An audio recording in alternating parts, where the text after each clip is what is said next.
Hello traders, welcome to trade with song. আমরা আজকে plan করব আগামী দিনের 3 তারিখের জন্য প্ল্যান করব। আজকের আমাদের প্ল্যান কি ছিল, আমরা যদি পুরানো ভিডিও দেখতে পাই তো সেখানে কি বলেছিলাম, আমরা যদি বাইং করতে হয় তাহলে কিন্তু এই লেভেলটা আমাদের জন্য সেরা বাইং হবে। তো আমরা এখানে একটা ফিবোনাচি টেনেছিলাম এবং ফিবোনাচি লেভেল বলেছিলাম, কি বলেছিলাম যে 25-24,600 এই লেভেলটা কিন্তু বাইং এর জন্য বেস্ট হবে। মার্কেট কিন্তু এক্স্যাক্টলি সেম এখান থেকে একটা বুলিশ এনগালফিং ক্যান্ডেল বানিয়েছে, ঠিক আছে, দিয়ে সেখান থেকে কিন্তু একটা হিউজ র্যালি দিয়েছে। এবং আমরা এটাও প্ল্যান করেছিলাম যে মার্কেট সেলিং কোত্থেকে করবে। মার্কেট সেলিং কিন্তু উপর থেকে কিন্তু উপরে আমরা কিন্তু ব্রেকআউটে বাই করব না। মার্কেট কিন্তু এখান থেকে ব্রেকআউট করেছিল, দিন এখান থেকে কিন্তু একটা বিয়ারিশ এনগালফিং বানিয়ে কিন্তু কন্টিনিউয়াসলি নিচে এসেছে।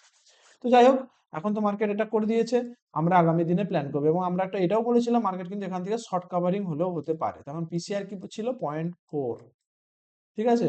তো আমরা এখন কালকের জন্য প্ল্যান করব। তো আমাদের ডেলি ক্যান্ডেল কি বানিয়েছে, ডেলি ক্যান্ডেল একটা বুলিশ ক্যান্ডেল বানিয়েছে। বুলিশ ক্যান্ডেলটা কোন জায়গায় বানিয়েছে, এটা কি বলেছিলাম, এটা একটা সাপোর্ট লেভেল, ঠিক আছে, এখানটায় কিন্তু একটা বুলিশ ক্যান্ডেল বানিয়েছে। এবং ওভারঅল টার্গেট বলেছিলাম কিন্তু এইটা 24,400 কিন্তু আমাদের ওভারঅল টার্গেট, এখান থেকে বাউন্স হওয়ার সম্ভাবনা আছে। এবার মার্কেট যে এখানকে আসবে সেটাও নাও হতে পারে, এখান থেকে বাউন্স করতে পারে। কেন সেটাও আমি বলেছিলাম, যে এখানে কিন্তু একটা উইকলিতে কিন্তু একটা 75 মিনিটে যদি আমরা চার্ট দেখতে ইএমএ দেখতে পাই তাহলে কিন্তু এখান থেকে কিন্তু বাউন্স হওয়ার সম্ভাবনা থাকলেও থাকতে পারে। তো যাই হোক, তো আমরা এখন ইন্টারের জন্য প্ল্যান করব। কালকের প্ল্যান আমাদের সিম্পল থাকবে প্ল্যান। আমরা এখন লাস্ট যে আমাদের বাজেট ক্যান্ডেল ছিল তার কিন্তু আমরা 50-60% আমরা কিন্তু এখন আমরা ট্রেড করছি। এই যে আমরা যদি এখান থেকে সিম্পল ফিবোনাচি টানি 75 মিনিটের চার্টে, তাহলে কিন্তু এইটা কিন্তু আমাদের একটা রেজিস্ট্যান্স হিসেবে কাজ করবে। এবং আমরা যদি এখানেও দেখি, এখানে কিন্তু একটা মার্কেট সাপোর্ট ছিল, এই যে এখানে মার্কেট সাপোর্ট ছিল, মার্কেট কিন্তু সেই জায়গায় কিন্তু এখন ট্রেড করছে। এবং এটা কিন্তু একটা ফিবোনাচি গোল্ডেন জোন, ঠিক আছে। তো মার্কেট কিন্তু কিভাবে হবে, মার্কেট এইভাবে ভি শেপ রিকভারি হবে, এভাবে হওয়ার সম্ভাবনা কম, করতেও পারে। কিন্তু মার্কেট কিন্তু কাল এখান থেকে কিন্তু সেলিং এসার প্ল্যান কিন্তু কালকে আমাদের থাকবে। কেন, কারণ মার্কেটের স্ট্রাকচার কিন্তু নেগেটিভ। এই যে এখান থেকে মার্কেট ফল করেছিল, মার্কেট এখান থেকে ফল করেছিল, পুল ব্যাক নিয়েছিল, আবার ফল করেছিল, এখানে পুল ব্যাক নিয়েছিল বাজেটের নিউজের জন্য, মার্কেট কিন্তু আবার নিচে ব্রেকডাউন করে দিয়েছিল। এবং এখান থেকে কিন্তু আবার আজকে শর্ট কাভারিং কি যাই হোক, এখান থেকে কিন্তু মুভমেন্ট নিয়েছে ওপরের দিকে। তো মার্কেট কিন্তু এখন রেজিস্ট্যান্স জোনে ট্রেড করছে। অতএব কাল যদি মার্কেট একটু গ্যাপ আপ খোলে, কি একটু উপরের দিকে খোলে, তাহলে কিন্তু আমরা সেখান থেকে কোনো নেগেটিভিটি দেখলে আমরা কিন্তু সেখান থেকে কিন্তু সেলিং প্ল্যান করতে পারি। এবং সেই প্ল্যানের টার্গেটটা কিন্তু অনেক বড় হতে পারে। এবং বাইং কখন করব, যদি আমরা দেখি যে কোনো গ্যাপ ডাউন খুলছে, তাহলে কিন্তু আমরা এই যে লেভেলটা আছে লাস্ট যে আমাদের 4টে ক্যান্ডেল বানিয়েছে, এই লেভেলটা কিন্তু আমাদের বাইং লেভেল হিসাবে ধরা যাবে, ঠিক আছে। এই যে 24,900 এবং 24,800 যদি গ্যাপ ডাউন খোলে, তাহলে কিন্তু এই লেভেলটা বাইং কি, এটা কিন্তু মার্কেটের সাপোর্ট হিসাবে কাজ করবে, ঠিক আছে। সিম্পল প্ল্যান থাকবে আমাদের এইটুকুই।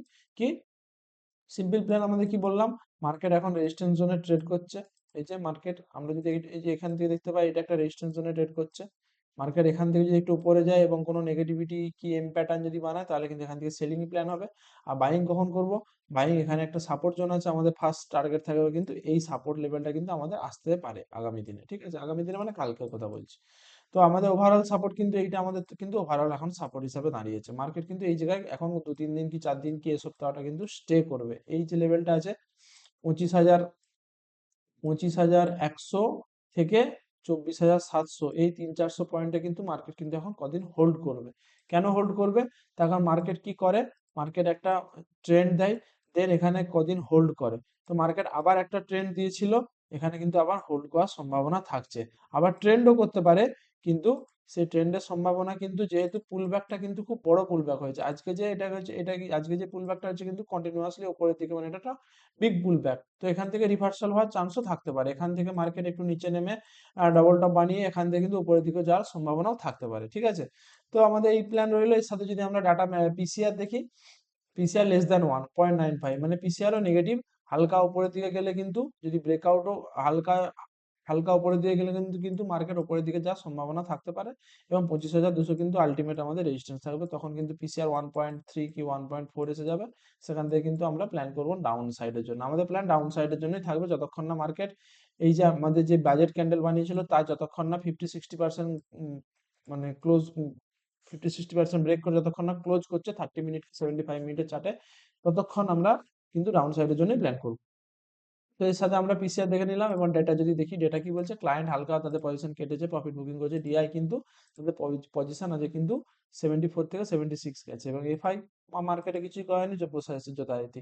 প্রো কিন্তু 2% তাদের পজিশন কেটেছে এবং তারা প্রফিট বুকিং করেছে। তারা এই যে দুদিন, আহ, একদিন দুদিন তারা যেটা কিনেছিল, তাদের পজিশনও যেখানে ছিল, তারা এখান থেকে কিন্তু হালকা প্রফিট বুকিং করেছে 2%। তো মার্কেট যদি আরেকটু উপরে ওঠে তাহলে কিন্তু প্রো এর কিন্তু প্রফিট বুকিং এর সম্ভাবনা কিন্তু থাকলেও থাকতে পারে।